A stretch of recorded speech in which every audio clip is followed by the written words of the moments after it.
Hello friend आप सभी को मेरे चैनल पे बहुत बहुत स्वागत है। तो फ्रेंड आज हम बात करेंगे एड्रेनालिन इंजेक्शन क्या होता है, इसको कैसे देना होता है और कितना डोज में देना होता है, उसके बारे में आज हम बात करेंगे। और फ्रेंड ये वीडियो मैंने स्पेशली खासकर नर्सिंग स्टूडेंट्स और पैरामेडिकल स्टूडेंट्स के लिए मैंने बनाया है। और वीडियो आगे बढ़ाने से पहले मैं आपसे रिक्वेस्ट करता हूं, कृपया चैनल को जरूर सब्सक्राइब करें और बेल आइकन को जरूर दबाइए। देखिए एड्रेनालिन जो होता है इसको हम लोग एपिनेफ्रिन भी बोलते हैं। तो एड्रेनालिन जो होता है ये हमारा बॉडी में एड्रेनर्जिक रिसेप्टर्स जैसे अल्फा एंड बीटा ये रिसेप्टर में ये काम करता है। तो इसको पॉजिटिव आइनोट्रोपिक ड्रग्स भी बोलते हैं, because when you give adrenaline it will act on smooth muscles of heart. तो उसकी वजह से क्या होता है, हार्ट का जो कंट्रैक्शन होता है बहुत पावरफुल हो जाता है और इसकी वजह से ब्लड प्रेशर पेशेंट का ब्लड प्रेशर बढ़ जाता है। तो इसी को हम लोग पॉजिटिव आइनोट्रोपिक ड्रग्स बोलते हैं। अब देखिए एड्रेनालिन जो होता है वो हॉस्पिटल में हर एक वार्ड में पाया जाता है। अब देखिए इसका जो दो इंपॉर्टेंट इसका यूजेस होता है। सबसे पहले तो यूजेस होता है इसका एनाफाइलेक्टिक शॉक या फिर सीवियर एनाफाइलेक्टिक रिएक्शन में यूज होता है, और दूसरा होता है कार्डियक अरेस्ट में। तो ये दो कंडीशन होता है एनाफाइलेक्टिक शॉक और कार्डियक अरेस्ट में। Adrenaline is life saving drugs ये दो केसेस में, इसीलिए इसको हम लोग एसेंशियल ड्रग्स भी बोलते हैं। सबसे पहले तो जानते हैं कि एनाफाइलेक्टिक शॉक एनाफाइलेक्टिक रिएक्शन क्या होता है। देखिए अगर किसी को किसी कारणवश या कोई सी फूड खाने से, कोई दवाई लेने से या फिर कोई डाई जो होता है लगाने से अगर एलर्जी होता है तो उसको हम लोग एलर्जिक रिएक्शन बोलते हैं। अब जब ये एलर्जी एकदम तीव्र हो जाता है यानी सीवियर एलर्जी हो जाता है तो इसको हम लोग एनाफाइलेक्टिक रिएक्शन बोलते हैं। जैसे इस कंडीशन में पेशेंट का जो शरीर में रैशेस मतलब लाल लाल धब्बा जैसा एक रैशेस हो जाता है, इसको हम लोग बोलते हैं अट्रिकिया और हिप्स। और वो रैशेस बहुत सारा खुजली बहुत होता है।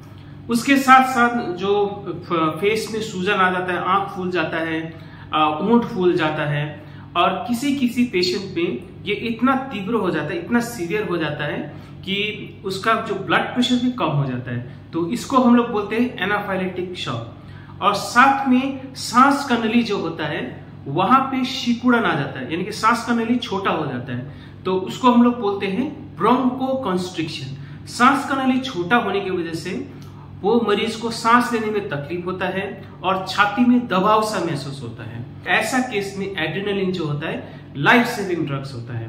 अब दूसरा होता है कार्डियक अरेस्ट। जब किसी मरीज का किसी कारणवश अगर हार्ट रुक जाता है तो उसको हम लोग कार्डियक अरेस्ट बोलते हैं, यानी कि हार्ट का धड़कना रुक जाता है। तो अब देखिए एड्रेनालिन का और भी बहुत सारे यूजेस हैं जो कि अभी हम लोग यहाँ डिस्कस नहीं करेंगे, क्योंकि ये दो बहुत ही इंपॉर्टेंट स्थिति है जिसमें आपको जानना ही होता है कि ऐसा स्थिति में एड्रेनालिन कैसे देना होता है, क्योंकि एड्रेनालिन ऐसा स्थिति में लाइफ सेविंग ड्रग्स होता है। अब बात करते हैं इसको कैसे देना है। देखिए एड्रेनालिन जो होता है यहाँ पे ये एम्प्यूल है एड्रेनालिन का, इसको हम लोग वैसोकोल बोलते हैं। तो एड्रेनालिन जो होता है एक एम्प्यूल के अंदर होता है जो कि 1 mg में आता है। अब ये जो होता है 1 mg मतलब 1 mg इन 1000 ml डाइल्यूशन। तो ये जो 1 ml का जो एम्प्यूल होता है इसमें 1 mg एड्रेनालिन होता है, ये आपको याद रखना है। अब देखिए ये जो एड्रेनालिन का एम्प्यूल होता है इसको हमेशा रूम टेम्परेचर में ही इसको रखना है, यानी कि 25 टेम्परेचर से ऊपर एड्रेनालिन को 25 डिग्री टेम्परेचर जो होता है उससे ऊपर टेम्परेचर में आपको एड्रेनालिन को नहीं रखना है।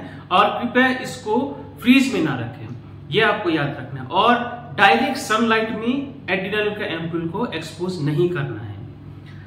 अब देखिए एड्रेनालिन देने का जो सबसे आसान तरीका जो होता है वो होता है आपको एड्रेनालिन जो होता है हमेशा ट्यूबरकुलन सिरिंज या फिर इंसुलिन सिरिंज में ही देने का कोशिश करें।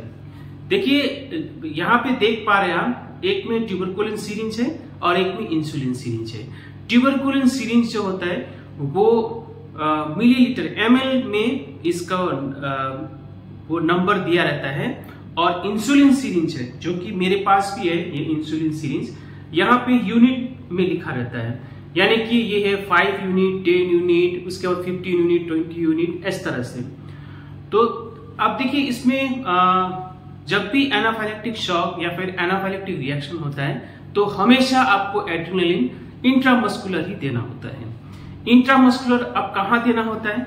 You have to inject adrenaline lateral aspect of thigh. जैसे आप यहाँ पे देख पा रहे हैं, लैटरल एक्सपेक्ट ऑफ थाई कौन सा जगह में आपको इंजेक्शन देना है, ये फिगर को आपको अच्छी तरह से देखना है। तो वो होता है वहां पे जो मसल्स होता है वो मसल का नाम है वास्टस लैटरालिस। अब देखिए किसी जो इंसुलिन सिरिंज जो होता है, किसी इंसुलिन सिरिंज हो या फिर ट्यूबरकुलिन सिरिंज हो, वहां पे फिक्स नीडल के साथ भी आता है। वो फिक्स नीडल के साथ वाला जो सिरिंज होता है वो आपको यूज नहीं करना है, क्योंकि वो नीडल जो होता है इतना छोटा होता है कि आप जब इससे आप एड्रेनालिन देंगे मसल्स में तो मसल तक वो नीडल पहुंचेगा ही नहीं। इसका मतलब एड्रेनालिन आपका मसल तक पहुंचेगा ही नहीं। तो हमेशा आपको 24 गॉज नीडल ही आपको यूज करना है। देखिए जैसे ये 24 गॉज नीडल, तो इसको आपको यहाँ पे ऐसे लगाना है, यहाँ पे इस तरह से आपको लगाना है, उसके बाद फिर आपको एड्रेनालिन को देना है। अब डोज की बात करें तो 1 to 6 years जो होता है, चाइल्ड होता है, उसमें आपको 0.05 ml ट्यूबरकुलिन सिरिंज में जो ml होता है उतना आपको देना है। 0.05 ml ट्यूबरकुलिन सिरिंज जो होता है वो इंसुलिन सिरिंज में 2 यूनिट का बराबर होता है। अब देखिए 12 से 18 साल का है तो 0.3 ml ट्यूबरकुलिन सिरिंज का में भरकर आपको देना है, जो कि 12 यूनिट इंसुलिन सिरिंज के बराबर होता है। अब जब एडल्ट जो होता है, एडल्ट में आप 0.5 ml ट्यूबरकुलिन सिरिंज में भर के देना है, जो कि 20 यूनिट का बराबर इंसुलिन सिरिंज का होता है। अब ये फिगर आप देख पा रहे हैं, ये बहुत ही अच्छा फिगर है, इसको आप ध्यान से देखिएगा। अब देखिए हमेशा आप इमरजेंसी डिपार्टमेंट में हो या फिर वार्ड में हो, हमेशा इंसुलिन सिरिंज हो या फिर ट्यूबरकुलिन सिरिंज तो हमेशा हर जगह अवेलेबल होता है। तो इससे आपको यूज करने से एग्जैक्ट डोज में आप मरीज को दे सकते हैं। अब बात करते हैं आईवी, इंट्रावेनस। देखिए एड्रेनालिन जो होता है कॉन्शियस पेशेंट में आईवी हाई डोज में कभी नहीं देना होता है। इंट्रावेनस रूट यानी कि आईवी में हमेशा एड्रेनालिन कार्डियक अरेस्ट में ही दिया जाता है। और कुछ खास कंडीशन में जिसका ब्लड प्रेशर मेंटेन नहीं होता है, हाइपोटेंशन में होता है आईसीयू में, वो खास स्पेशल इन्फ्यूजन के जरिए हम लोग एड्रेनालिन को आईवी देते हैं। अब देखिए कार्डियक अरेस्ट में, एडल्ट में अगर कार्डियक अरेस्ट होता है तो आपको ये पूरा एम्प्यूल आपको 1 mg आपको देना है। अब चिल्ड्रन में थोड़ा सा डोज अलग होता है, आपको चिल्ड्रन में 1:10,000 डाइल्यूशन बना के देना होता है।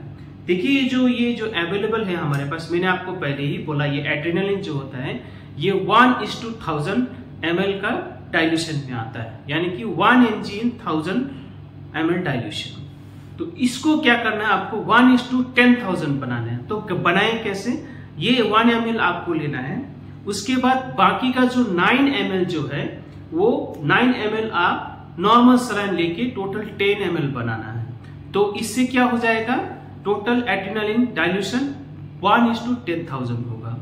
उसके बाद 0.1 ml पर kg का डोज के हिसाब से आपको आईवी देना है in case of cardiac arrest in children.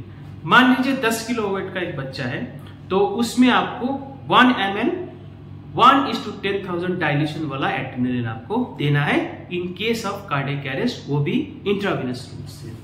तो फ्रेंड मैं आशा करता हूं एड्रेनालिन कैसे देना है, किस तरह से देना है, आपको पता चल गया होगा। तो ऐसे वीडियो लेके हम लोग फिर आएंगे, तब तक के लिए धन्यवाद।